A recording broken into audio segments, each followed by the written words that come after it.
ॐ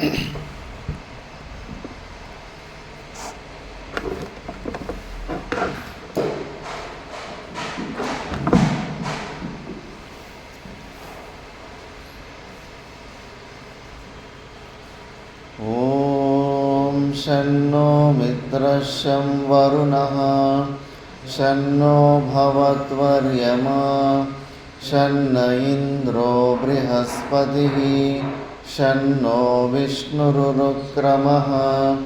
नमो ब्रह्मणे नमस्ते वायो त्वमेव प्रत्यक्षं ब्रह्मासि त्वामेव प्रत्यक्षं ब्रह्म वदिष्यामि ऋतं वदिष्यामि सत्यं वदिष्यामि तन्मामवतु तद्वक्तारमवतु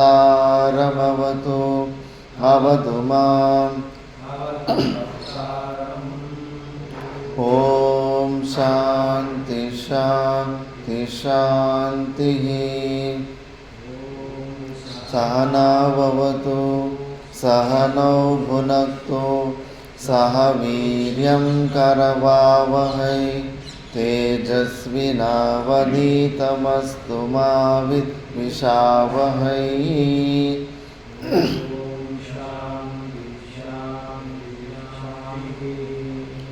ॐ यश्चन्दसां वृषभो विश्वरूपः छन्दोऽभ्योऽमृतात् सम्बभूव।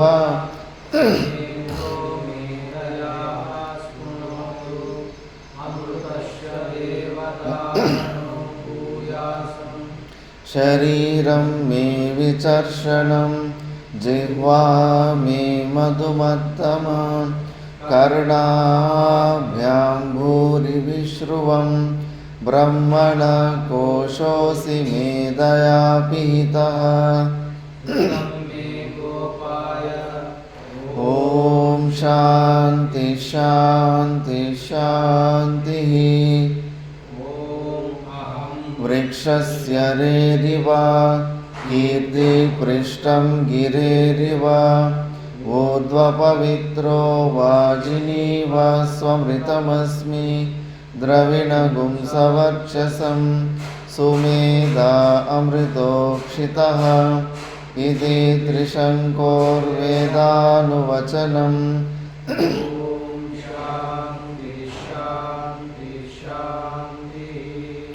ॐ पूर्णमदः पूर्णमिदं पूर्णात् पूर्णमुदच्यते पूर्णस्य पूर्णमादाय पूर्णमेवावशिष्यते।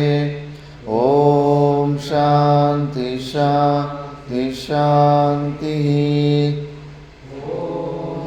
आप्यायन्तु ममाङ्गानि वाक्प्राणश्चक्षुः श्रोत्रमतो बलमिन्द्रियाणि च सर्वाणि सर्वं ब्रह्मोपनिषदं माहं ब्रह्म निराकुर्यां मा ब्रह्म निराकरो निराकरणमस्त्वनिराकरणं मे अस्तु तदात्मनिरतेय उपनिषत्सु धर्मा ते मयि सन्तु। ॐ शान्ति शान्ति शान्तिः। मनसि प्रतिष्ठिता मनो मे वाचि प्रतिष्ठितम् आविराविर्मयेदि वेदस्य मानीस्तः श्रुतं मे मा प्रहासीरणेन लीतेनाहोरात्रान् सन्ददामि ऋतं वदिष्यामि सत्यं वदिष्यामि तन्मामवतु तद्वक्तारमवतु अवतु माम् अवतु वक्तारमवतु वक्तारम्। ॐ शान्ति शान्ति शान्तिः।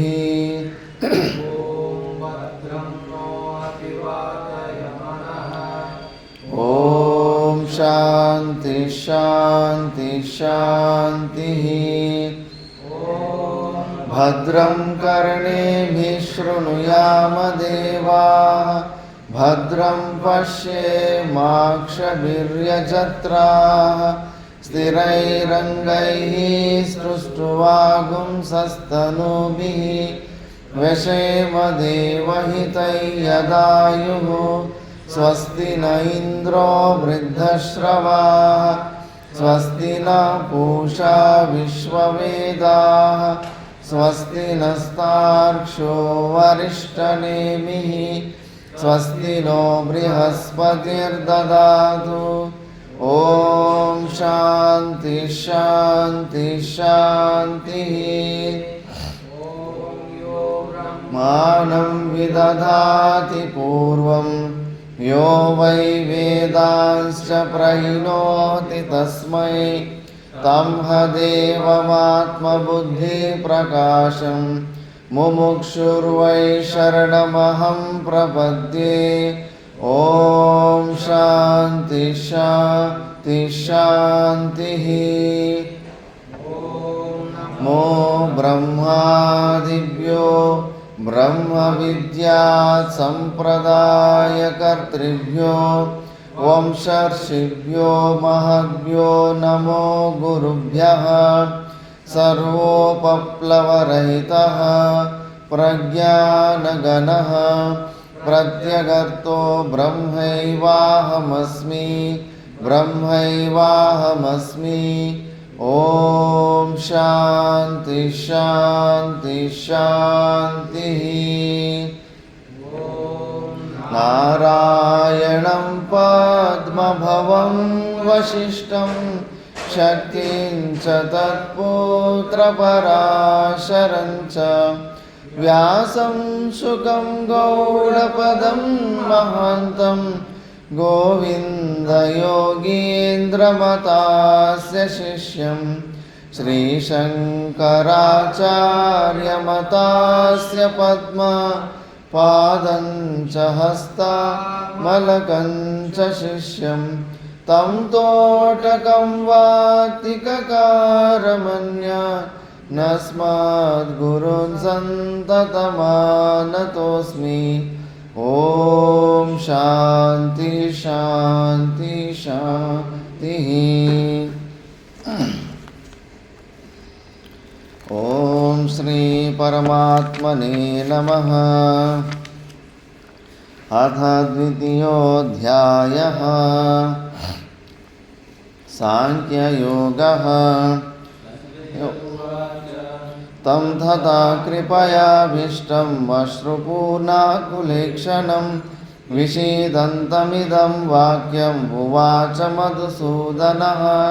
श्रीभगवानुवाच कुतस्त्वाकश्मलमिदं विषमे समुपस्थितम् अनार्यजुष्टमस्वर्ग्यम् अकीर्तिकरमर्जुन।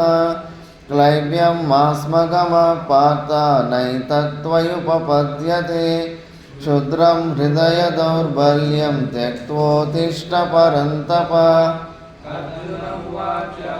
कथं भीष्ममहं सङ्ख्ये द्रोणं च मधुसूदन इषुभिः प्रतियोत्स्यामि पूजार्हा वरिसूदन। गुरून् हत्वा हि महानुभावान् श्रेयो भोक्तुं वैक्षमपीह लोके। हत्वार्थकामास्तु गुरूनिहैव भुञ्जीय भोगान् रुधिरप्रदिग्धान् न चैतद्विद्मः कतरन्नो गरीयो यद्वा जयेम यदि वा नो जयेयुः। यानेव हत्वा न जिजीविषामः तेव स्थिता प्रमुखे धार्तराष्ट्राः। शोपहतः स्वभावः पृच्छामि त्वां धर्मसम्मूढचेता। यच्छ्रेयस्यान्निश्चितं ब्रूहि तन्मे शिष्यस्तेऽहं शाधि मां त्वां प्रपन्नं। न हि प्रपश्यामि ममापनुद्यात् यच्चोकमुच्चोषणमिन्द्रियाणाम्। अवाप्य भूमावसपत्नमृद्धं राज्यं सुराणामपि चाधिपत्यं। सञ्जय उवाच ऋषिकेशं गुडाकेश परन्तप न योत्स्य इति गोविन्दं मुक्त्वा तूष्णीं बभूवः। तमुवाच ऋषिकेश प्रहसन्निव भारत सेनयोरुभयोर्मध्ये विषीदन्तमिदं वचः। अशोचानन्वशोचस्त्वं प्रज्ञावादांश्च भाषसे गतासु न गतासूंश्च नानुशोचन्ति पण्डिताः। न त्वेवाहं जातु नासं न त्वं नेमे जनाधिपाः न चैव न भविष्यामः सर्वे वयमतः परं। देहिनोऽस्मिन् यथा देहे कौमारं यौवनं जरा तथा देहान्तरप्राप्ति धीरस्तत्र न मुह्यते। मात्रा स्पर्शास्तु कौन्तेय शीतोष्णसुखदुःखदाः आगमापायिनो नित्यास्तास्ति तितिक्षस्व भारत। यं हि न व्यथयन्ते ते पुरुषं पुरुषर्षभ समदुःखसुखं धीरं सोऽमृतत्वाय कल्पते। नासतो विद्यते भावो नाभावो विद्यते सतः उभयोरपि दृष्टोऽन्तत्वनयोस्तत्त्वदर्शिभिः। विद्धि येन सर्वमिदं ततं विनाशमव्ययस्यास्य न कश्चित् कर्तुमर्हति। अन्तवन्त इमे देहा नित्यस्योक्ता शरीरिणः अनाशिनो प्रमेयस्य तस्माद्युध्यस्व भारत। ययेनं वेत्ति हन्तारं यश्चैनं मन्यते हतम् उभौ तौ न विजानीतो नायं हन्ति न हन्यते। न जायते म्रियते वा कदाचित् नायं भूत्वा भविता वा न भूयः। अजो नित्यः शाश्वतोऽयं पुराणो न हन्यते हन्यमाने शरीरे। वेदाविनाशिनं नित्यं ययेनमजमव्ययं कथं स पुरुषः पार्थ कं घातयति हन्तिकम्। ज्ञानि यथा विहाय नवानि गृह्णाति नरोपराणि तथा शरीराणि विहाय जीर्णानि अन्यानि संयाति नवानि देहि। नैनं छिन्दन्ति शस्त्राणि नैनं दहति पावकः न चैनं क्लेदयन्त्यापो न शोषयति मारुतः। अच्छेद्योऽयमदाह्योऽयम् अक्लेद्यो शोषयेव च नित्यः सर्वगतस्थाणुरचलोऽयं सनातनः। अविकार्योऽयमुच्यते तस्मादेवं विदित्वैनं नानुशोचितुमर्हसि। अथ चैनं नित्यजातं नित्यं वा मन्यसे मृतं तथापि त्वं महाबाहो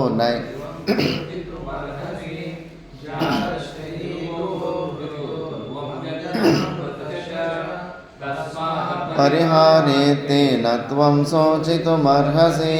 अव्यक्तादीनि भूतानि व्यक्तमध्यानि भारत अव्यक्तनिधनान्येव तत्र का परिदेवना।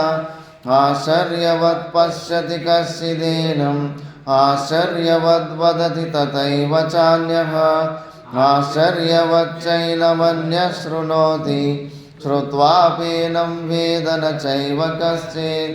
देहि नित्यमवध्योऽयं देहे सर्वस्य भारत तस्मात् सर्वाणि भूतानि न त्वं शोचितुमर्हसि। स्वधर्ममपि चावेक्षा न विकम्पितुमर्हसि। धर्म्याधियुद्धात् श्रेयोऽन्यत् क्षत्रियस्य न विद्यते। स्वर्गद्वारमपावृतं सुखिनः क्षत्रिया पार्थ लभन्ते युद्धमीदृशम्। अथ चेत्त्वमिमं धर्म्यं सङ्ग्रामं न करिष्यसि। तथा स्वधर्मं कीर्तिं च हित्वा पापमवाप्स्यसि। अकीर्तिं चापि भूतानि कथयिष्यन्ति ते व्ययाम् सम्भावितस्य चाकीर्तिर्मरणादतिरिच्यते भयाद्रणादुपरतं मन्स्यन्ते त्वां महारथाः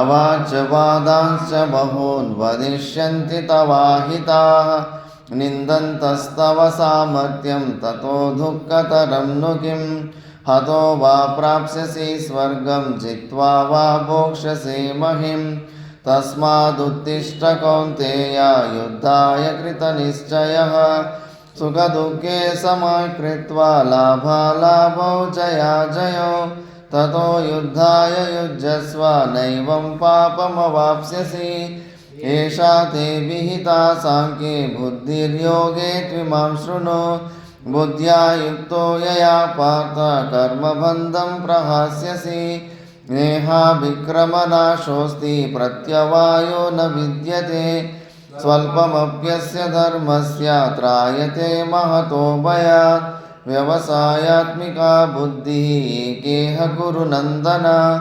बहुशाखायनन्ताश्च बुद्धयो व्यवसायिनां यामिमां पुष्पितां वाचं प्रवदन्त्यविपश्चितः वेदवादरता पार्थ नान्यदस्तीति वादिनः कामात्मानः स्वर्गपरा जन्मकर्मफलप्रदां क्रियाविशेषबहुलां भोगैश्वर्यगतिं प्रति भोगैश्वर्यप्रसक्तानां तया परितचेतसां व्यवसायात्मिका बुद्धिः समाधौ न विधीयते त्रैगुण्यविषया वेदा निस्त्रैगुण्यो भवार्जुन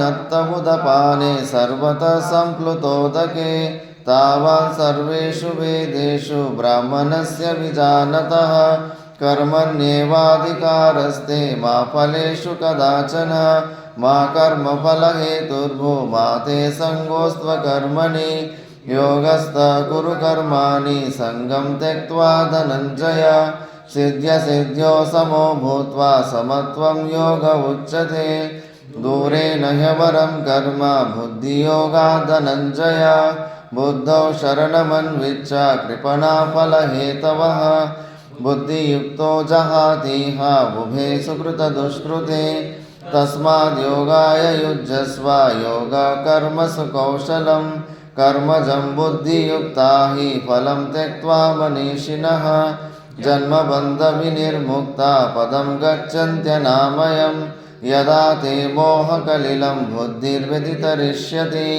तदा गन्तासि निर्वेदं श्रोतव्यस्य श्रुतस्य च श्रुतिविप्रतिपन्ना ते यदा स्थास्यति निश्चला समाधावचला बुद्धिः तदा योगमवाप्स्यसि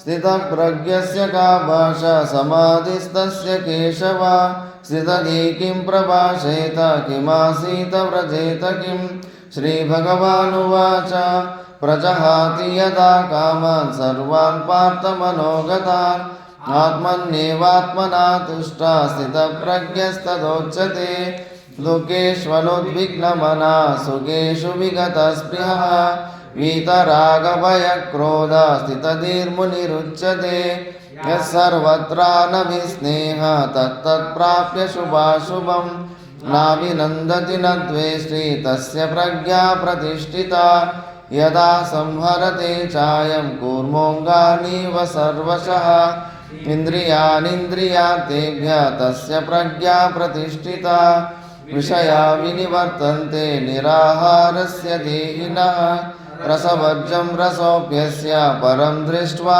निवर्तते यततो ह्यपि कौन्तेय पुरुषस्य विपश्चितः इन्द्रियाणि प्रमाथीनि हरन्ति प्रसवं मनः यं या युक्त आसीत मत्परः वश्येन्द्रियस्य प्रज्ञा प्रतिष्ठिता विजायते क्रोधात् भवति सम्मोहः सम्मोहात् स्मृतिविभ्रमः स्मृतिभ्रंशात् बुद्धिनाशो कानां हानिरस्योपजायते प्रसन्नचेतसो यासु बुद्धिपर्यवतिष्ठते नास्ति बुद्धिरयुक्तस्य न चायुक्तस्य भावना न चाभावयता शान्तिरशान्तस्य कुतः सुखम् इन्द्रियाणां हि चरतां यन्मनोनुविधीयते तदस्य हरति प्रज्ञां वायुर्नावमिवाम्भसि तस्माद्यस्य महाबाहो निगृहीतानि सर्वशः इन्द्रियाणीन्द्रियार्थेभ्यः तस्य प्रज्ञा प्रतिष्ठिता या निशा सर्वभूतानां तस्यां जागर्ति संयमी यस्यां जागृति भूतानि सा निशा पश्यतो मुनेः आपूर्यमानमचलप्रतिष्ठं समुद्रमाप प्रविशन्ति यद्वत् तद्वत् कामायं प्रविशन्ति सर्वे शान्तिमाप्नोति न कामकामी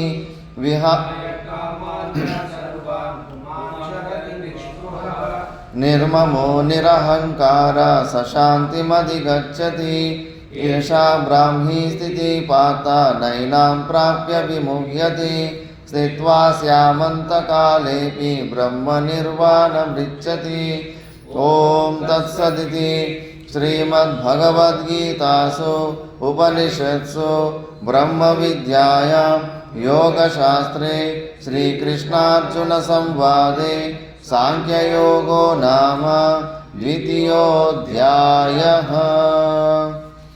ॐ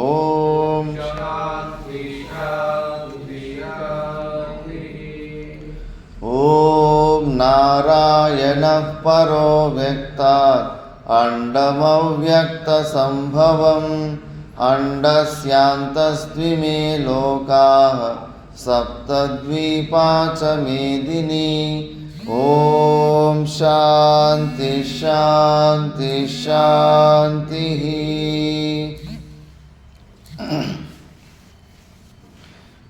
ನಾವು ಭಗವದ್ಗೀತೆಯ 2ನೇ ಅಧ್ಯಾಯ ಸಾಂಖ್ಯಯೋಗದ ಬಗ್ಗೆ ನಾವು ವಿಚಾರ ಮಾಡ್ತಿದ್ವಿ. ಈ ಅಧ್ಯಾಯದಲ್ಲಿ 10ನೇ ಶ್ಲೋಕ ನಂತರ ಭಾಷ್ಯಕಾರ ಭಗವಾನರು ಇಲ್ಲಿಂದನೇ ಭಾಷ್ಯವನ್ನು ಬರೆಯೋದನ್ನು ಪ್ರಾರಂಭ ಮಾಡ್ತಾರೆ. 1ನೇ ಅಧ್ಯಾಯ ಎಲ್ಲ ಅರ್ಜುನನಿಗೆ ಏನು ಶೋಕಮೋಹಗಳು ಅಹಮಮ ಭಾವಗಳೇ ಅಡ್ಡ ಬಂದಿತ್ತು, ಅದರಿಂದ ಸಿಕ್ಕಾಪಟ್ಟೆ ದುಃಖಿತನಾಗಿ ತನ್ನ ಕರ್ತವ್ಯವನ್ನು ಮಾಡೋದರಲ್ಲಿ ಕೂಡ ಅವನು ನಾನು ಮಾಡಬಾರ್ದು ಅಂದ್ಬಿಟ್ಟು ಪರಧರ್ಮವನ್ನು ಕೂಡ ಮಾಡೋದಕ್ಕೆ ರೆಡಿ ಆಗಿಬಿಟ್ಟಿರ್ತಾನೆ. ಅಂಥ ಸಮಯದಲ್ಲಿ ಅರ್ಜುನನ ಸಮಸ್ಯೆನೇ ಸರ್ವ ಜೀವಿಗಳ ಸಮಸ್ಯೆ, ಮುಖ್ಯವಾಗಿ ಎಲ್ಲ ಮನುಷ್ಯರ ಸಮಸ್ಯೆ ಇದೇ ಆಗಿದೆ. ಸಂಸಾರಕ್ಕೆ ಬೀಜಭೂತವಾದಂಥದ್ದು ಈ ಅಹಮಮ ಭಾವಗಳು ಶೋಕಮೋಹಗಳೇ ಅಂತ ತೋರಿಸೋದಕ್ಕೆ ಪರಮಾತ್ಮ ಈ 1ನೇ ಅಧ್ಯಾಯದಲ್ಲಿ ವ್ಯಾಸ ಭಗವಾನರು ನಮಗೆ ತೋರಿಸ್ಕೊಟ್ಟಿದ್ದಾರೆ. ಆ 1ನೇ ಅಧ್ಯಾಯದಲ್ಲಿ ವಿಷಾದ ಯೋಗ. ವಿಷಾದ ಯಾವತ್ತೇ ಆಗಲಿ ಒಳ್ಳೆಯದಲ್ಲ, ದುಃಖ ತಾನೇ. ವಿಷಾದ ಅಂದರೆ ಏನು? ನಾನ್ ಸ್ಯಾಟಿಸ್ಫ್ಯಾಕ್ಷನ್. ಆ ವಿಷಾದದಲ್ಲಿ ಇರೋದನ್ನೋದು ಅದೇನು ಒಳ್ಳೆಯದಲ್ಲ. ಅದನ್ನು ಯೋಗ ಅನ್ನೋ ಶಬ್ದ ಯಾಕೆ ಜೋಡಿಸಿದ್ದಾರೆ? ಯೋಗ ಅಂದರೆ ಯೂನಿಯನ್, ಕಲವಿಗೆ ಜೋಡಣೆ ಆಗೋದು. ಯೋಗ ಅನ್ನೋ ಶಬ್ದ ಜೀವ ಮತ್ತು ಬ್ರಹ್ಮನ ಜೋಡಣೆ ವಿಷಯದಲ್ಲಿ ಯೋಗ ಶಬ್ದವನ್ನು ಉಪಯೋಗಿಸ್ತಾರೆ. ಅದಕ್ಕೆ ವಿಷಾದ ಕೂಡ ಆ ಜೀವ ಮತ್ತು ಬ್ರಹ್ಮನ ಜೊತೆ ಜೋಡಣೆ ಕೆಲಸಕ್ಕೆ ಬರುತ್ತಾ ಅಂದರೆ ಹೌದು. ಮತ್ತು ನಿನಗೆ ಸಂಸಾರದ ಮೇಲೆ ವಿರಕ್ತಿ ಬಂದು ಈ ಪ್ರಪಂಚ ದುಃಖಾಲಯಂ ಅಶಾಶ್ವತಂ ಸುಖಸ್ಯ ಗಂಧಮಪಿ ನಾಸ್ತಿ ಅಂತ, ಇದು ದುಃಖದ ಆಲಯ ಈ ಪ್ರಪಂಚ, ಮತ್ತು ಅಶಾಶ್ವತವಾದಂಥದ್ದು, ಮತ್ತು ಈ ಪ್ರಪಂಚದಲ್ಲಿ ಸುಖದ ಸ್ಮೆಲ್ಲು ಕೂಡ ಇಲ್ಲ, ಅಂದರೆ ಲೇಷ ಮಾತ್ರ ಕೂಡ ಸುಖ ಅನ್ನೋದು ಇಲ್ಲವೇ ಇಲ್ಲ ಈ ಪ್ರಪಂಚದಲ್ಲಿ ಅಂತ ವೈರಾಗ್ಯ ವಿಷಾದ ಬಂದ್ರೇ ತಾನೇ ಮತ್ತೆ ಪರಮಾತ್ಮ ಕಡೆ ತಿರುಗೋದು. ಎಲ್ಲವೂ ಅನುಕೂಲವಾದಂಥ ಪಿತ್ರಾಜಿತ ಆಸ್ತಿಗಳು, ಕೋಟ್ಯಾಂತರ ರೂಪಾಯಿ ದುಡ್ಡು ತಂದೆ ತಾಯಿಯವರು ಸಂಪಾದನೆ ಮಾಡಿ ಸಿಕ್ಕಿಬಿಟ್ರೆ, ಅನುಕೂಲವಾದ ಪತ್ನಿ, ಅನುಕೂಲವಾದ ಮಕ್ಕಳು, ಎಲ್ಲ ಅನುಕೂಲವಾಗಿ ಏನು ಕಡಿಮೆ ರೋಗಗಳು ಹೆಚ್ಚು ರೋಗಗಳಿಲ್ಲ ಅಂದರೆ ಅವನಿಗೆ ವೈರಾಗ್ಯ ಬರುತ್ತಾ? ಅವನಿಗೆ ಇದೇ ಜೀವನ ತುಂಬ ಚೆನ್ನಾಗಿ ಅನ್ನಿಸ್ತಾ ಇರುತ್ತೆ ಅವನಿಗೆ.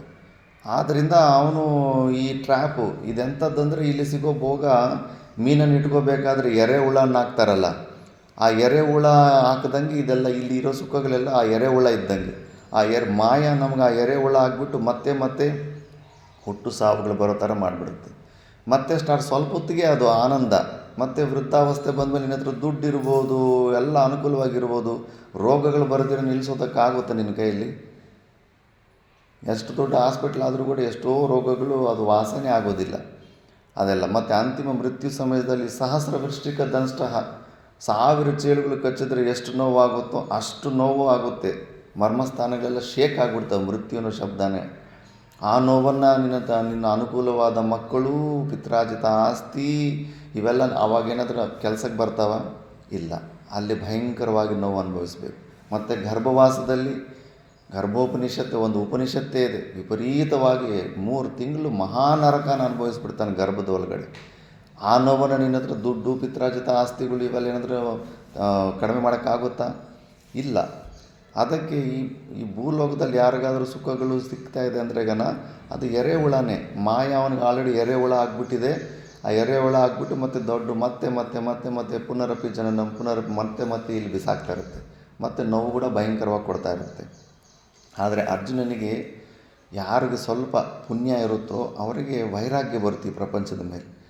60 ವರ್ಷ ಜೀವನ ನಡೆಸಿದ ಮೇಲೆ ಗೊತ್ತಾಗ್ಬಿಡುತ್ತೆ, ಏನು ಸುಖ ಅನ್ನೋದು ಪಟ್ಟೆ ಇಲ್ಲ, ಬರೀ ಕಷ್ಟನೇ ಪಟ್ಟಿದ್ದೀನಿ.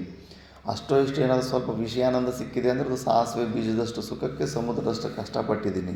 ಬ್ಯಾಲೆನ್ಸೇ ಇಲ್ಲ. ಒಂದು 5 ಗಂಟೆ ಕಷ್ಟಪಟ್ಟರೆ 5 ಗಂಟೆ ಅದು ಸುಖವಾಗಿರಬೇಕಲ್ಲ. 10-15 ಗಂಟೆ ತನಕ ಕಷ್ಟಪಡು, ಒಂದು 5 ನಿಮಿಷ ಸುಖ ಪಡು. ಆ ಥರ ಅಷ್ಟು ವರಷ್ಟಾಗಿದೆ ಇದು. ಆ ಥರ ಈ ಪ್ರಪಂಚದ ಮೇಲೆ ವಿರಕ್ತಿ ಬಂದವನಿಗೆ ಅವನು ಪರಮಾತ್ಮನ ಕಡೆ ಹೋಗ್ತಾನೆ. ಯಾರ್ದು? ಪರಮಾತ್ಮನ ಕಡೆ ಹೋಗ್ತಾನೆ. ಇಲ್ಲ ಅಂದರೆ ಅವನಿಗೆ ಈ ಪ್ರಪಂಚದಲ್ಲಿ ಎಲ್ಲ ಅನುಕೂಲ ಪರಿಸ್ಥಿತಿಗಳು, ಕಂಫರ್ಟ್ ಝೋನ್ಗಳಿದ್ದರೆ ಅವನು ಪರಮಾತ್ಮ ಕಡೆ ಮನಸ್ಸು ಹೋಗೋದೇ ಇಲ್ಲ.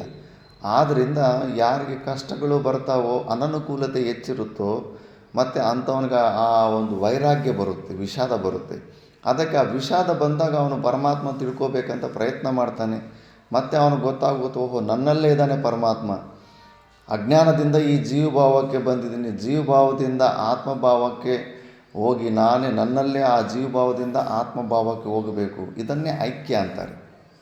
ಜೋಡಿಸೋದಂದರೆ 2 ಪೀಸುಗಳು ತಗೊಂಡು ಹಿಂಗೆ ಹತ್ರ ಜೋಡಿಸೋದಲ್ಲ. ಇಲ್ಲಿ ಈಗ ಈ ರೂಮುಗಳು ಕಟ್ಟೋಕ್ಕೆ ಮುಂಚೆ, ಕಿಚನ್ ಕಟ್ಟೋಕ್ಕೆ ಮುಂಚೆ ಇದೆಲ್ಲ ಏನು ನಾರ್ಮಲ್ ಸ್ಪೇಸ್, ನಾರ್ಮಲ್ ಖಾಲಿ ಜಾಗ ಅಂತಾರೆ. ಈ ರೂಮುಗಳು ಆಶ್ರಮ ಕಟ್ಟಿದ ಮೇಲೆ ಆಶ್ರಮ ಜಾಗ, ಆಶ್ರಮ space, kitchen space, bathroom space, bathroom ಜಾಗ, ರೂಮಿನ ಜಾಗ ಅಂತ ಹೊಸ ಹೆಸರುಗಳು ಬಂದಿದೆ. ಮತ್ತು ಈ ರೂಮಿನ ಒಳಗಡೆ ಇರೋ ಖಾಲಿ ಜಾಗಕ್ಕೆ ಹೊಸ ಹೆಸರೇನು ಬಂತು? ರೂಮು ಜಾಗ, ಆಶ್ರಮದ ಜಾಗ ಅಂತ.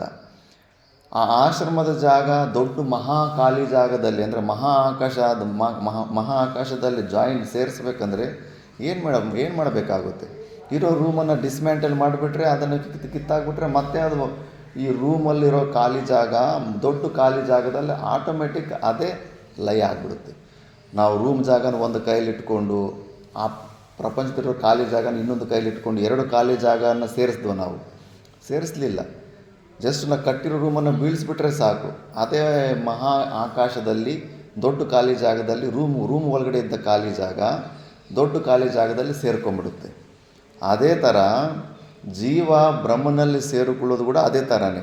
ಈ ಶರೀರ ರೂಮ್ ಇದ್ದಂಗೆ ನಾವು ಈ ರೂಮನ್ನು ನಾವು ಕಟ್ ಬೀಳ್ಸ್ಕೊಂಡ್ಬಿಡ್ಬೇಕು. ಬೀಳ್ಸ್ಕೊಂಡು ಚಾಕುಗಳು ತಗೊಂಡು ಕಟ್ ಮಾಡ್ಕೊಡೋದಲ್ಲ. ಇಲ್ಲಿ ವಿವೇಕದಿಂದನೇ ನಾವು ಏನಂದರೆ ಈ ಶರೀರಗಳ ಜೊತೆ ನಮ್ಮ ಸಂಬಂಧನ ನಾವು ತೆಕ್ಕೊಂಬಿಟ್ರೆ, ಒಳಗಡೆ ಜೀವಭಾವ ಏನಿದೆ, ನಾನು ಪರಿಚ್ಛಿನ್ನ ಜೀವ, ಹುಟ್ಟು ಸಾಯೋವನು, ಸ್ವಲ್ಪ ಶಕ್ತಿ ಇರೋವನು, ಪರಾಧೀನತೆಯಲ್ಲಿರೋ ಅಂಥವನು, ಷಡ್ಭಾವ ವಿಕಾರಗಳು ಇರೋ ಅಂಥ ನಾನು ಜೀವ ಅಂತ ಏನಂತೆಲ್ಲ ಭಾವನೆ ಬರ್ತಾ ಇದೆಯೋ, ಆ ಭಾವನೆ ಹೊರಟೋಗ್ಬಿಟ್ಟು ನಾನು ಸಚ್ಚಿದಾನಂದ ಸ್ವರೂಪನು, ನನಗೆ ದುಃಖ ಅನ್ನೋದು ಇಲ್ಲವೇ ಇಲ್ಲ, ನಾನು ಪರಮಾನಂದ ಸ್ವರೂಪನು ಅನ್ನೋ ಒಂದು, ನಾನು ಈ ಪಂಚಕೋಶಾತೀತನು, ಈ ಪಂಚಕೋಶಗಳಿಗೆ ಅತೀತವಾಗಿದ್ದೀನಿ, 3 ಶರೀರಗಳಿಗೂ ಅತಿರಿಕ್ತವಾಗಿದ್ದೀನಿ, ಸಾಕ್ಷಿ ರೂಪದಲ್ಲಿದ್ದೀನಿ ಅನ್ನೋ ಭಾವನೆ ಕೊಟ್ಟೋಗೋದೆ ಜೀವ ಬ್ರಹ್ಮನ ಐಕ್ಯ ಅಂತ. ಅಷ್ಟೇ. 2 ವಸ್ತುಗಳನ್ನು 2 ಕೈಲಿ ಇಟ್ಕೊಂಡು ಜೋಡಣೆ ಮಾಡ್ದಂಗೆ ಜೀವನ ಬ್ರಹ್ಮನ 2 ಕಡೆ ಇಟ್ಕೊಂಡು ಹಿಂಗೆ ಸೇರಿಸೋದಲ್ಲ. ಆ ಥರ ಈ ಶರೀರದ ಮೇಲೆ ಇರೋ ತಾದಾತ್ಮ್ಯವನ್ನು ಈ ಶರೀರಗಳು ನಮ್ಮದಲ್ಲ. 10 ಫೀಟು ಮಣ್ಣು ಅಷ್ಟೇ ಇದು. 10 ಫೀಟು ಮಣ್ಣಲ್ಲಿ ಅದು ನಾಯಿ ಕೊಡ ಅಂತಾರಲ್ಲ, ಪುಟ್ಟುಗುಂಕ ಅಂತಾರೆ ತೆಲುಗಿನಲ್ಲಿ. ಅದು ಎದ್ದೇಳ್ದಂಗೆ ಎದ್ದೇಳ್ತಾ ಇದೆ, ಮತ್ತು ಅದೇ ಮಣ್ಣಲ್ಲಿ ಗೊಬ್ಬರ ಆಗಿಬಿಡ್ತಾ ಇದ್ದೀವಿ ನಾವು ಅಷ್ಟೇ.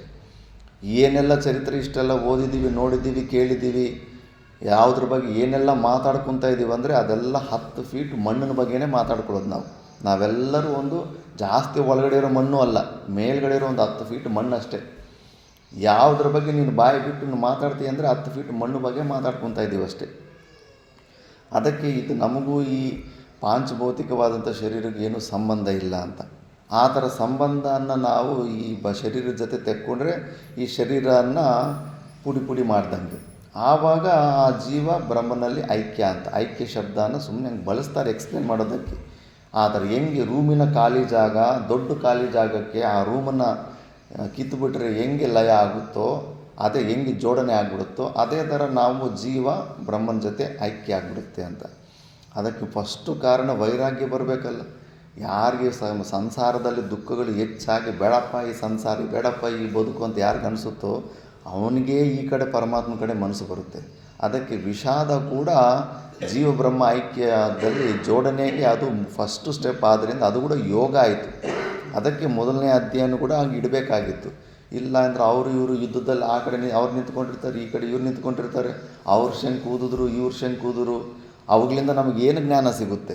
ನಮ್ಮ ದುಃಖ ಹೆಂಗೆ ಹೋಗುತ್ತಂದರೆ ಈ ಥರ ಹೋಗುತ್ತೆ. ವಿಷಾದ, ಅರ್ಜುನನಿಗೆ ಇವೆಲ್ಲ ಸಂಸಾರ ದುಃಖಗಳಿಂದ ವಿಷಾದ ಬಂತು ಅಂತ. ಅದಕ್ಕೆ ಮೊದಲನೇ ಅಧ್ಯಾಯದ ಸಾರೆಲ್ಲ 2-3 ಪ್ಯಾರದಲ್ಲಿ ಭಾಷ್ಯಕಾರ ಭಗವಾನ್ ಹೇಳ್ಬಿಡ್ತಾರೆ. ಏನಿಲ್ಲ, ಅಷ್ಟು ದೊಡ್ಡ ಮಹಾಭಾರತ ಆದರೂ ಕೂಡ ಎಲ್ಲವೂ ಅಷ್ಟೇ ಶೋಕ ಮೋಹ ಅಹಂ ಮಮ ಭಾವಗಳೇ ಈ ಸಂಸಾರ ದುಃಖಭೂತವಾದದ್ದು ಅಂತ. ಅದನ್ನು ತಿಳಿಸ್ಬಿಟ್ಟ ಮೇಲೆ ಅರ್ಜುನನಿಗೆ ನಮ್ಮಂಥ ಸುಮಾರು ಭಗವದ್ಗೀತೆಯನ್ನು ಅಪಾರ್ಥನೇ ಹೆಚ್ಚು ಮಾಡಿಕೊಂಡಿದ್ದಾರೆ. ಭಾರತ ದೇಶದಲ್ಲಿ ಹೆಚ್ಚು ಭಗವದ್ಗೀತೆಯನ್ನು ಅರ್ಥ ಮಾಡ್ಕೊಳ್ಳೋದಕ್ಕಿಂತ ಅಪಾರ್ಥನೇ ಹೆಚ್ಚು ಮಾಡ್ಕೊಂಡ್ಬಿಟ್ಟಿದ್ದಾರೆ. ಇಲ್ಲ ಕರ್ಮಯೋಗದ ಬಗ್ಗೆನೇ ಭಗವದ್ಗೀತೆ ಹೇಳ್ತಾ ಇದೆ ಅಂತ, ಭಕ್ತಿ ಮಾರ್ಗದ ಬಗ್ಗೆನೇ ಭಗವದ್ಗೀತೆ ಹೇಳ್ತಾ ಇದೆ ಅಂತ ವಿಪರೀತವಾಗಿ ಭ್ರಾಂತಿಗಳಿದೆ. ಇದು ಬ್ರಹ್ಮವಿದ್ಯಾ. ಜೀವ ಬ್ರಹ್ಮ ಐಕ್ಯ ಆದ್ರೇ ನಮಗೆ ಆತ್ಯಂತಿಕ ದುಃಖ ನಿವೃತ್ತಿ ಆಗುತ್ತೆ. ಟೆಂಪ್ರವರಿ ದುಃಖ ನಿವೃತ್ತಿಗಳು ದುಡ್ಡಿಂದ ಕೆಲವೊಂದು ದುಃಖಗಳು ಹೋಗ್ತವೆ, ಅನುಕೂಲವಾದಂಥ ವ್ಯಕ್ತಿಗಳು ಸಿಗ್ತಾ ಕೆಲವು ದುಃಖಗಳು ಹೋಗ್ತವೆ. ಅಂಥ ದುಃಖಗಳು ಟೆಂಪ್ರವರಿ ದುಃಖಗಳು. ಪರ್ಮನೆಂಟಾಗಿ ಮತ್ತೆ ನಮಗೆ ಜೀವನದಲ್ಲಿ ಮತ್ತೆ ಇನ್ನೊಂದು ಸತಿ ದುಃಖ ಬರಲೇಬಾರ್ದು ಅಂದರೆ ಕೇವಲ ಮೋಕ್ಷದಿಂದನೇ, ಜೀವ ಬ್ರಹ್ಮ ಐಕ್ಯದಿಂದನೇ ಅದು ನಮಗೆ ಆ ದುಃಖ ಹೋಗಬೇಕು. ನಿಜವಾದ ನಾವು ಬುದ್ಧಿವಂತರಾದರೆ, ನಿಜವಾಗಲೂ ನಾವು ಪೂರ್ವಜನ್ಮದಲ್ಲಿ ಹೆಚ್ಚು ಪುಣ್ಯ ಮಾಡಿದ್ದಿದ್ದರೆ ನಮಗೆ ಈ ಕಡೆ ಮನಸ್ಸು ಬರುತ್ತೆ. ಇಲ್ಲಪ್ಪ ಸಣ್ಣ ಪುಟ್ಟ ದುಃಖ ನಿವೃತ್ತಿಗಳಿಲ್ಲ, ಈ ಸತಿ ಪರ್ಮನೆಂಟಾಗಿ ಇನ್ನು ಜೀವನದಲ್ಲಿ ಮತ್ತೆ ದುಃಖನೇ ಬರದಿರ ಮಾಡ್ಕೊಂಬಿಡಬೇಕು ಅಂತ ಈ ಕಡೆ ಮನಸ್ಸು ಬರುತ್ತೆ. ಈ ಥರ ಮನಸ್ಸು ಬರಬೇಕಂದ್ರೇ ಮಹಾಪುಣ್ಯ ಇರಬೇಕು. ಆ ಅವಧೂತ ಗೀತೆ ಓದಿದ್ನಲ್ಲ, ಅದ್ವೈತ ಪುಂಸಾಂ ಈಶ್ವರ ಕೃಪಾ ತಂದುಬಿಟ್ಟು, ಒಳ್ಳೆ ಶ್ಲೋಕ ಅದು. ಅವಧೂತ ದತ್ತಾತ್ರೇಯ ಈಶ್ವರಾನುಗ್ರಹ ದೇವ ಪುಂಸಾಮದ್ವೈತ ವಾಸನ ಮಹದ್ಭಯಪ್ಪ ಪರಿತ್ರಾಣ ವಿಪ್ರಾಣಾಮುಪಜಾಯತೆ. ಒಂದು ನಿಮಿಷ. ಪಾಠದಲ್ಲೂ ಕೂಡ ಶ್ರೇಯಾಂಸಿ ಬಹು ವಿಜ್ಞಾನಿ ಅಂತಾರೆ.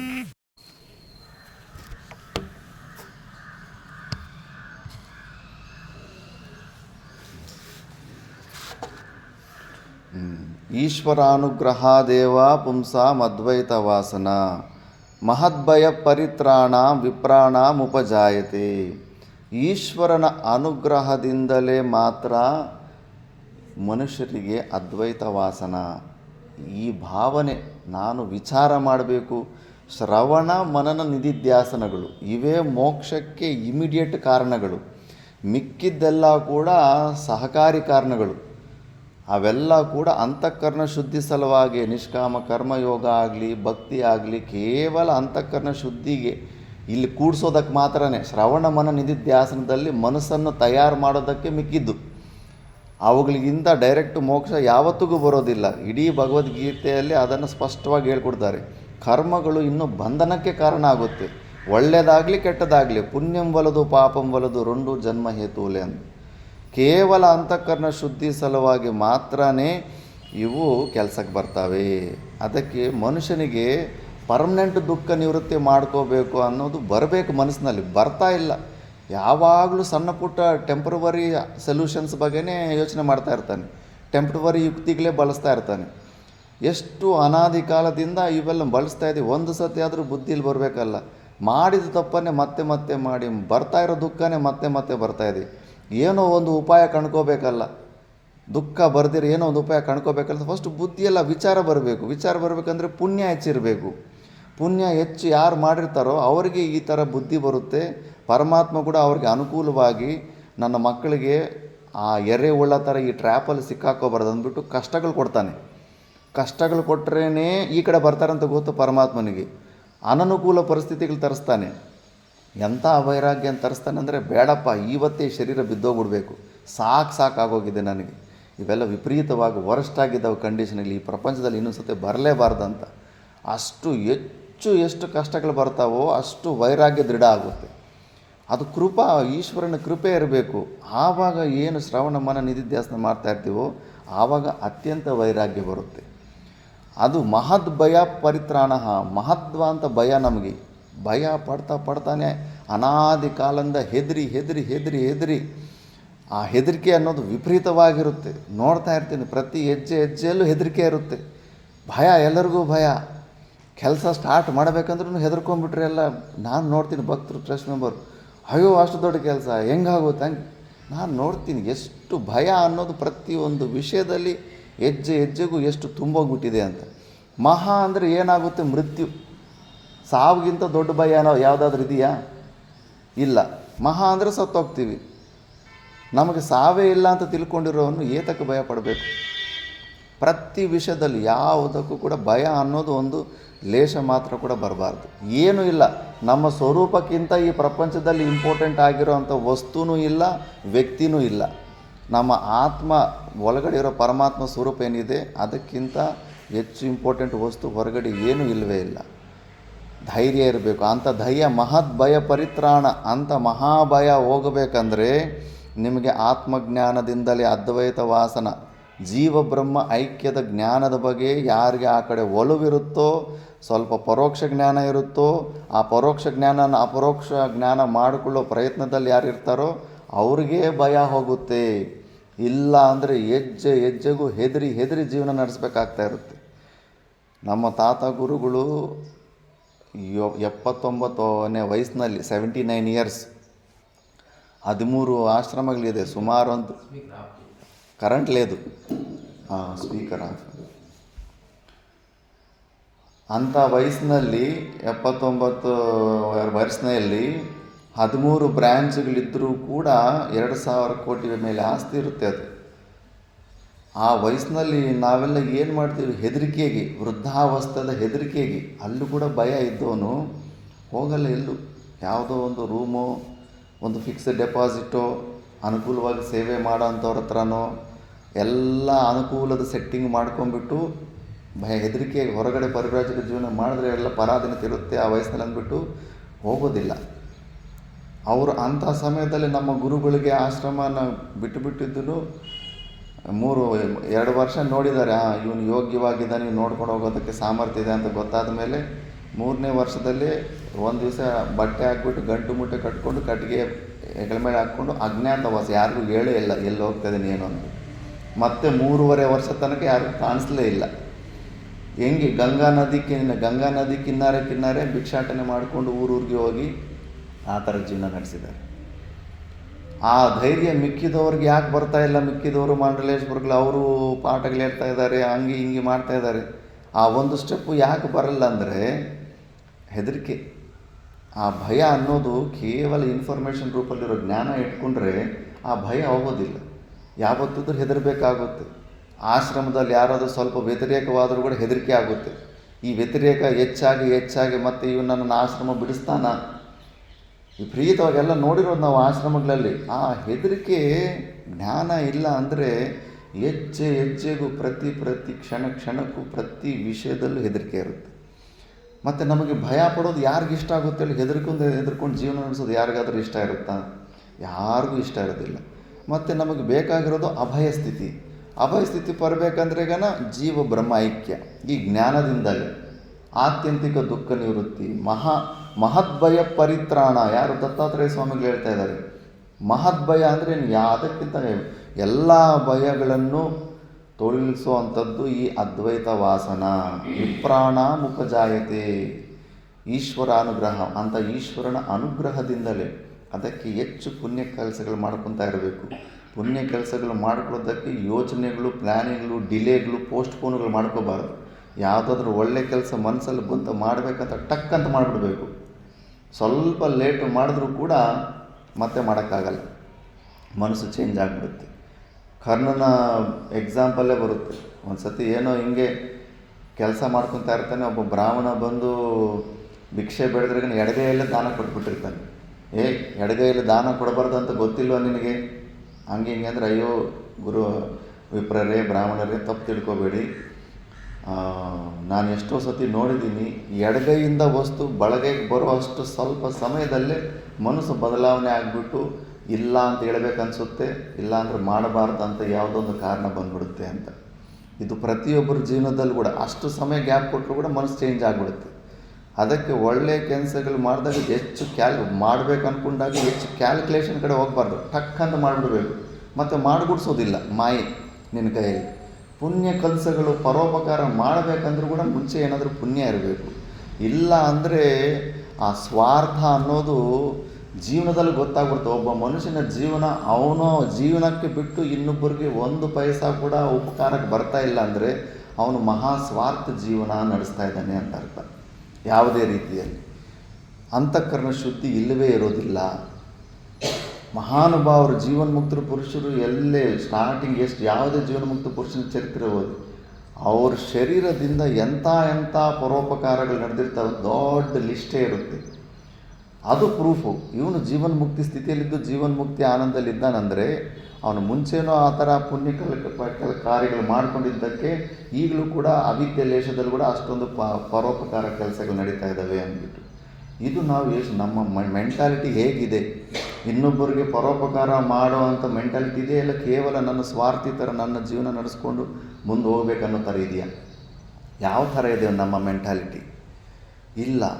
ಜೀವನ್ಮುಕ್ತ ಪುರುಷರು, ಸ್ಥಿತಪ್ರಜ್ಞ ಲಕ್ಷಣಗಳು ಎಷ್ಟೇ ಭಾರತ ದೇಶದಲ್ಲಿ ಒಂದು 100-150 ಜನ ಪುಸ್ತಕಗಳು ಜೀವನ್ಮುಕ್ತ ಪುರುಷ ಚರಿತ್ರೆ ಬರುತ್ತೆ. ಅವ್ರ ಜೀವನದಲ್ಲಿ ಅವ್ರ ಶರೀರದಿಂದ ಎಷ್ಟೊಂದು ಪರೋಪಕಾರಗಳಾಗಿದೆ ಅಂತ ನೋಡಿ. ಸುಮ್ಮನೆ ಆಗ್ತಾ ಇದ್ದಾವೆ ಹೌದು. ಅವರು ಆ ಜೀವನ್ಮುಕ್ತಿ ಸ್ಥಿತಿಯಲ್ಲಿ ಇದ್ದಿದ್ದಕ್ಕೆ, ಅದಕ್ಕೆ ಪೂರ್ವದಲ್ಲಿ ಹೆಚ್ಚು ಕರ್ಮಗಳು ಮಾಡಿಕೊಂಡಿದ್ದಕ್ಕೆ ಅಂಥ ಸ್ಥಿತಿಗೆ ಹೋಗಿದ್ದಾರೆ. ಇಲ್ಲಿ ಮುಖ್ಯವಾಗಿ ದತ್ತಾತ್ರೇಯ ಭಗವಾನರಿಗೆ ಅಂಥ ಅದ್ವೈತ ವಾಸನಕ್ಕೆ ಮೂಲ ಯಾವುದಂತ ತೋರಿಸಿದ್ದಾರೆ. ಈಶ್ವರ ಅನುಗ್ರಹ ದೇವ ಅಂತ. ಈಶ್ವರನ ಅನುಗ್ರಹವೇ ಮೂಲ. ಅದ್ವೈತ ವಾಸನ, ಜೀವ ಬ್ರಹ್ಮ ಐಕ್ಯದ ಜ್ಞಾನ ಬರೋದಕ್ಕಂತ ಈಶ್ವರನ ಅನುಗ್ರಹನೇ ಮೂಲ ಆಗಿದೆ.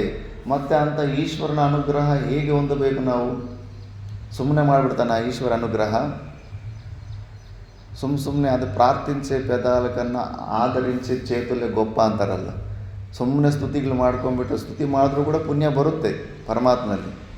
ಅದಕ್ಕಿಂತ ಹೆಚ್ಚು ನಿನ್ನ ಮನಸ್ಸು, ನಿನ್ನ ಸ್ವಭಾವ, ನಿನ್ನ ಸ್ವಾರ್ಥಕ್ಕಿಂತ ಬಿಟ್ಟು ಪರೋಪಕಾರದ ಕಡೆ ಬರಬೇಕು. ಹೆಚ್ಚು ಪುಣ್ಯಕರ ಕೆಲಸಗಳು ಮಾಡ್ಕೊತಾ ಇರಬೇಕು. ಆವಾಗ ನಿಮಗೆ ಅದು ಬರುತ್ತೆ. ಅದು ಬಂದರೆ, ಅದ್ವೈತ ವಾಸನ ಬಂದರೆ ನೀವು ಅತ್ಯಂತ ಭಯ, ಅತ್ಯಂತ ದುಃಖವನ್ನು ತೊಡಗಿಸ್ಕೊಳ್ತಕ್ಕಾಗುತ್ತೆ. ಇವೆಲ್ಲನೂ ಈಶ್ವರ ಅನುಗ್ರಹನೇ. ಅರ್ಜುನನಿಗೆ ಇವತ್ತು ಆ ವೈರಾಗ್ಯ ಬಂದಿದೆ, ವಿಷಾದ ಬಂದಿದೆ ಅಂದರೆ ಅದು ನಮಗೆ ತೋರಿಸ್ಕೊಡ್ತಾ ಇದ್ದಾರೆ. ಅವರು ನರನಾರಾಯಣ ಋಷಿಗಳು. ಅವ್ರ ಸಲುವಾಗಲ್ಲ, ಇದೆಲ್ಲ ನಮ್ಮ ಸಲುವಾಗೇ ತೋರಿಸ್ಕೊತಾ ಇದ್ದಾರೆ. ಅರ್ಜುನನ ಒಂದು ಮಾಡಿರುವಂಥ ಪುಣ್ಯ ಕೆಲಸಗಳಿಂದಲೇ ಅವನಿಗೆ ಇವತ್ತು ಪ್ರಪಂಚದ ಬಗ್ಗೆ ವಿರಕ್ತಿ ಬಂದಿದೆ, ಸಂಸಾರದ ಬಗ್ಗೆ ಅದು ದುಃಖ ಬಂದಿದೆ. ಆದ್ದರಿಂದ ಫಸ್ಟ್ ಸ್ಟೆಪ್ಪು ನಾವು ಮುಖ್ಯವಾಗಿ ನಿಷ್ಕಾಮ ಕರ್ಮಯೋಗದಿಂದ ಅಂತಃಕರಣ ಶುದ್ಧಿ ಸಲುವಾಗಿ ಪ್ರಯತ್ನಗಳು ಮಾಡ್ಕೋಬೇಕು ಅಂತ. ಈಗ ಸ್ಟಾರ್ಟಿಂಗಲ್ಲಿ ಜೀವಬ್ರಹ್ಮ ಜ್ಞಾನದಿಂದನೇ ಮೋಕ್ಷ ಆಗೋದು. ಕರ್ಮಗಳಿಂದ, ಉಪಾಸನೆಯಿಂದ ಯಾವತ್ತಿಗೂ ಕೇವಲ ಅಂತಃಕರಣ ಶುದ್ಧಿ ತನಕ ಮೋಕ್ಷ ಅಂತೂ ಆಗೋದಿಲ್ಲ. ಆದರೂ ಕೂಡ ಈಗ ಬರೋ ಏನು 6 ಅಧ್ಯಾಯಗಳಿದ್ದಾವೆ, 6ನೇ ಅಧ್ಯಾಯ ತನಕ ಹೆಚ್ಚು ಕರ್ಮಕಾಂಡದ ವಿಷಯದಲ್ಲಿ ನಿಷ್ಕಾಮ ಕರ್ಮಯೋಗದನ್ನೇ ಮಾಡೋ ಥರ ಪ್ರೇರಣೆ ಹೆಚ್ಚು ಸಿಗುತ್ತೆ. ಮತ್ತು ಜ್ಞಾನದ ಮಾತುಗಳು ಡೈರೆಕ್ಟಾಗಿ ಜೀರ್ಣ ಆಗ್ತಾ ಇಲ್ಲ ಅಂದರೆ ಭಕ್ತಿ ಉಪಾಸನೆ ಕೂತ್ಕೊಂಡು ಸುಮ್ಮನೆ ಕೂಡೋದಕ್ಕೂ ಆಗೋದಿಲ್ಲ. ಕೂಡೋದಂದರೆ ಅಷ್ಟು ಈಸಿ ಅಲ್ಲ. ಸುಮ್ಮನೆ ಕೂಡೋದಂದರೆ ಕೆಲವರು ಅಭ್ಯಾಸ ಮಾಡಿ ನೋಡಿ ಸುಮ್ಮನೆ ಕೂಡೋದಕ್ಕಾಗೋದೇ ಇಲ್ಲ. ಕೂತ್ಕೊಂಡು ಜಪ ಮಾಡಿ ಆ ಪರಮಾತ್ಮನ ಗುಣಚಿಂತನೆಗಳು ಮಾಡೋದಂದರೆ ಅದಕ್ಕೂ ಲಾಯಕ್ಕಿಲ್ಲ ಅಂಥವ್ನು. ಮತ್ತು ಇನ್ನೇನು ಮಾಡಬೇಕು?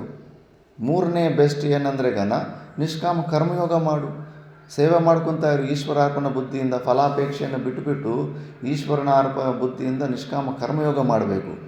ಇವಾಗ ಜ್ಞಾನ ಮಾರ್ಗನೇ ಶ್ರೇಷ್ಠ ಅಂತ ಹೇಳಿದ ಮೇಲೆ ಅದಕ್ಕಿಂತ ಸೆಕೆಂಡ್ ಬೆಸ್ಟು ಉಪಾಸನ ಮಾರ್ಗ, ಮೂರನೇ ಸ್ಥಾನದಲ್ಲಿ ನಿಷ್ಕಾಮ ಕರ್ಮವಾಗಿ ಇದೆ ಅಂದರೆ, ಯಾರಾದರೂ ಹುಡುಗನಿಗೆ 3 ವಸ್ತುಗಳು ಕೊಟ್ಟು ಚೆನ್ನಾಗಿರೋದು ಒಂದು, ಅದಕ್ಕಿಂತ ಸ್ವಲ್ಪ ಕಡಿಮೆ ಚೆನ್ನಾಗಿರೋದು, ಅದಕ್ಕಿಂತ ಇನ್ನೂ ಚೆನ್ನಾಗಿರೋದು 3 ವಸ್ತುಗಳಿಟ್ಟರೆ ಅವನು ಯಾವ್ದು ಸೆಲೆಕ್ಟ್ ಮಾಡ್ಕೊತಾನೆ? ಬೆಸ್ಟ್ ನಂಬರ್ 1 ಪೊಸಿಷನಲ್ಲಿ ಹೆಚ್ಚು ಯಾವುದು ಇರುತ್ತೋ ನಂಬರ್ 1ನಲ್ಲಿ ಅದರ ಕಡೆ ಅವನಿಗೆ ಒಲವು ಬರುತ್ತೆ. ಅರ್ಜುನನು ಕೂಡ ಹಿಂಗೆ ಅದೇ ಆಗ್ತಾಯಿದೆ. ಕೃಷ್ಣ ಪರಮಾತ್ಮೆಯನು ಜ್ಞಾನಿ ನನ್ನ ಸ್ವರೂಪನೇ ಆಗಿರ್ತಾನೆ. 4 ಪ್ರಕಾರದ ಭಕ್ತಗಳಲ್ಲಿ ಜ್ಞಾನಿನೇ ನನಗೆ ಶ್ರೇಷ್ಠವಾದ ಭಕ್ತ ಅಂತಾನೆ. ಎಲ್ಲದರಲ್ಲೂ ಜ್ಞಾನಿಗಳನ್ನು ಜ್ಞಾನ ಮಾರ್ಗನ ಮಾಡೋರೇ ತುಂಬ ಶ್ರೇಷ್ಠ ಅಂತ ಹೇಳ್ತಾ ಇದ್ದಾನೆ.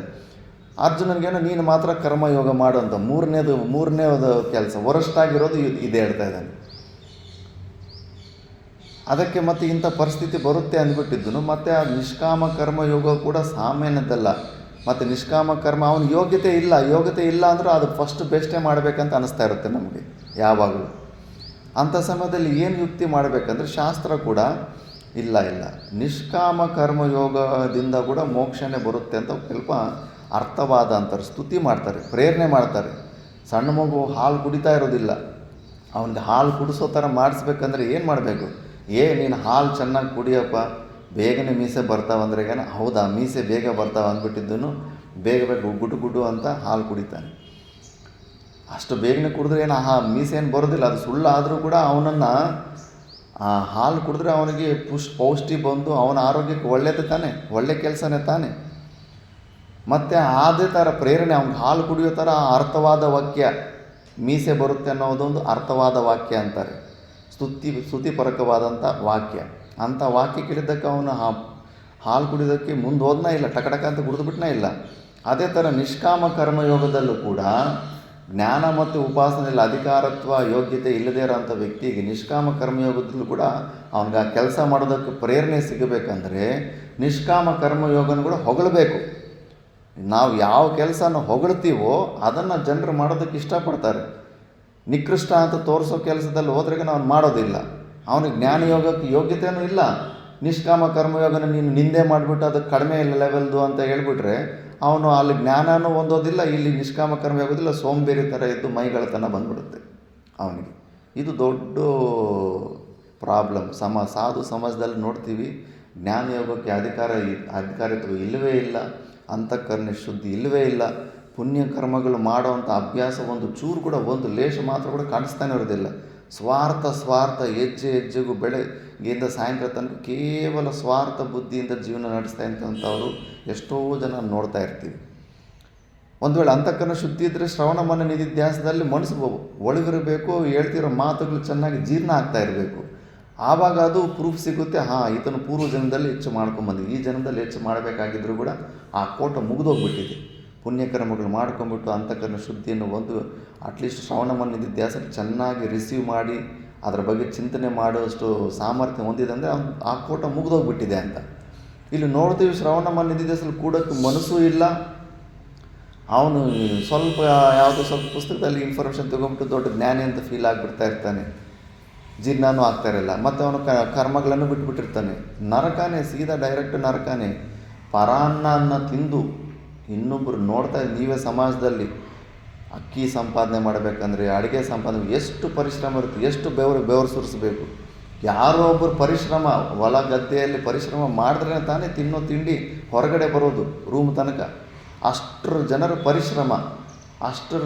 ಪರಿಶ್ರಮನ ಕಳ್ಳತನ ಅಂತ ಅನ್ಬಾರ್ದು, ಭಿಕ್ಷೆಗೆ ಅಧಿಕಾರ ಇದೆ. ಅಂಥವ್ರ ಪರಾನ್ನದಿಂದ ಜೀವನ ನಡೆಸಿದ್ರೆ ನಮಗೆ ಮುಖ್ಯವಾಗಿ ಸರಿಯಾಗಿ ಸಾಧನೆ ಮಾಡಲಿಲ್ಲ ಅಂದರೆ ಡೈರೆಕ್ಟಾಗಿ ಮತ್ತೆ ನರಕಕ್ಕೆ ಹೋಗಬೇಕು. ಯಾರ್ಯಾರ್ದು ತಿಂದಿರ್ತೀವೋ ಆ ಋಣ ಮತ್ತೆ ತೀರಿಸ್ಕೋಬೇಕಾಗುತ್ತೆ.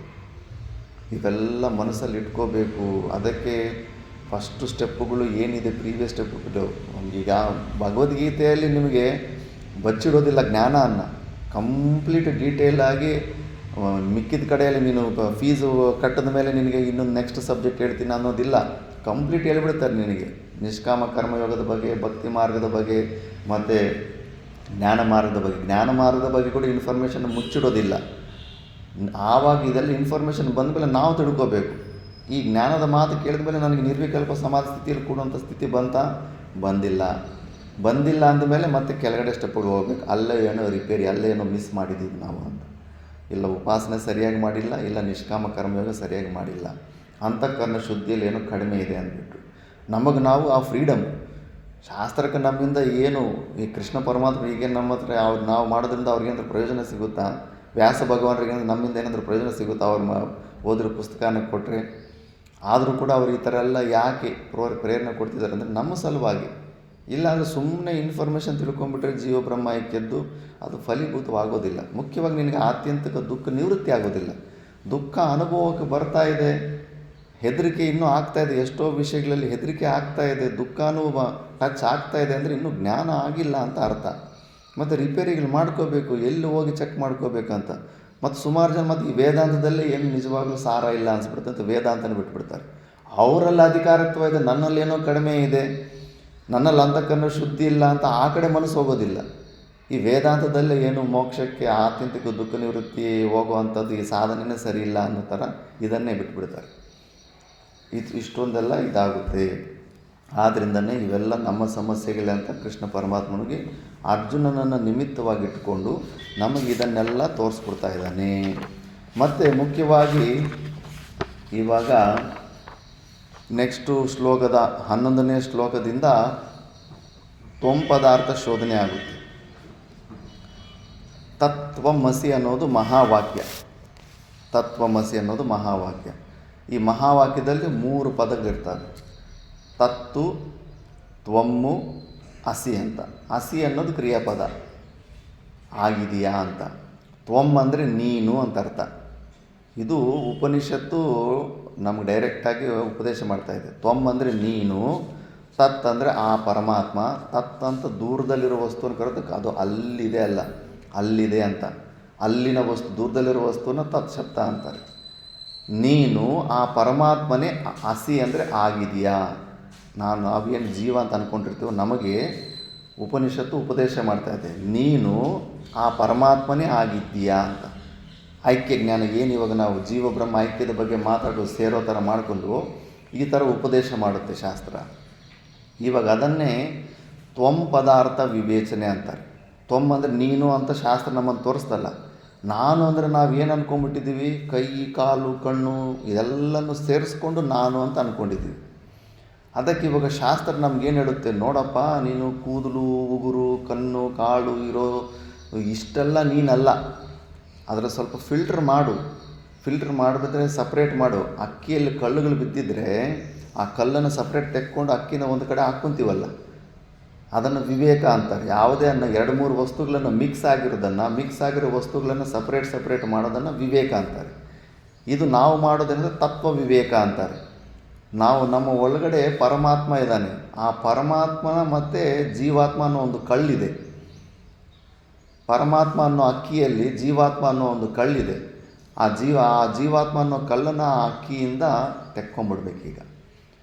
ಹೊರಗಡೆ ಅಕ್ಕಿಯಲ್ಲಾದರೆ ಕೈಯಿಂದ ಕಣ್ಣಿಗೆ ಕಾಣಿಸುತ್ತೆ ಮೂರ್ತ ಪದಾರ್ಥ, ಕಣ್ಣಿಂದ ಕಾಣಿಸುತ್ತೆಲ್ಲ ಕೈಯಲ್ಲಿ ತೆಕ್ಕೊಂಬಿಡ್ಬೋದು.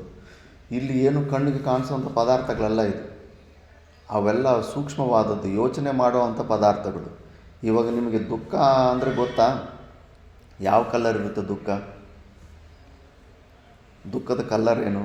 ಎಷ್ಟು kg ಇರುತ್ತೆ ದುಃಖ? ಎಷ್ಟು kg ಇರುತ್ತೆ? ಯಾವ ಕಲರ್ ಇರುತ್ತೆ? ಇಲ್ಲ. ದುಃಖ ಅನ್ನೋದು ಯಾವುದು ಮೂರ್ತ ಪದಾರ್ಥ ಅಲ್ಲ.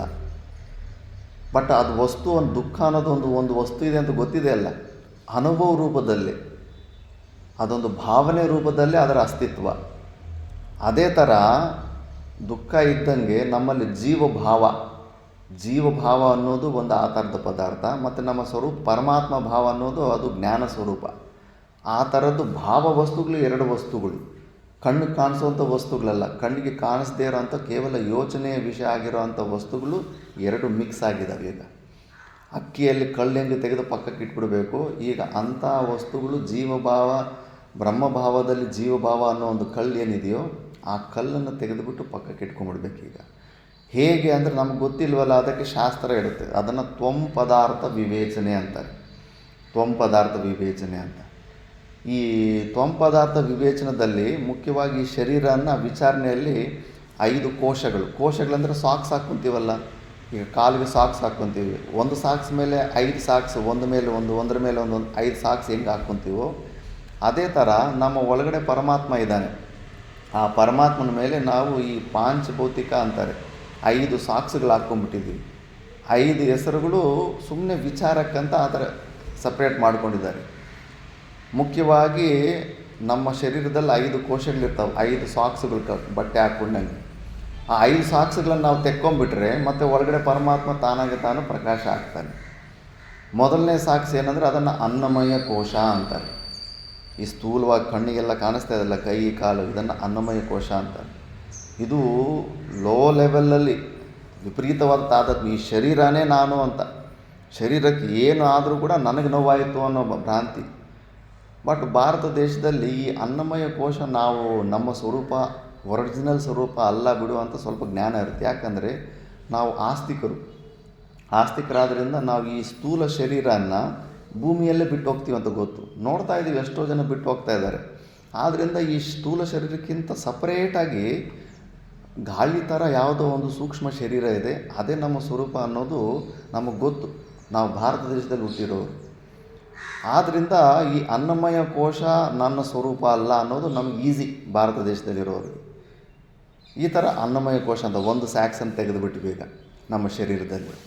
ಇನ್ನು ಮಿಕ್ಕಿದ್ದು 4 ಸ್ಯಾಕ್ಸ್ಗಳಿದ್ದಾವೆ, ಕೋಶಗಳಿದ್ದಾವೆ. ಅದು ನೆಕ್ಸ್ಟ್ ಕ್ಲಾಸಲ್ಲಿ ತೆಕ್ಕೊಂಬಿಡೋಣ.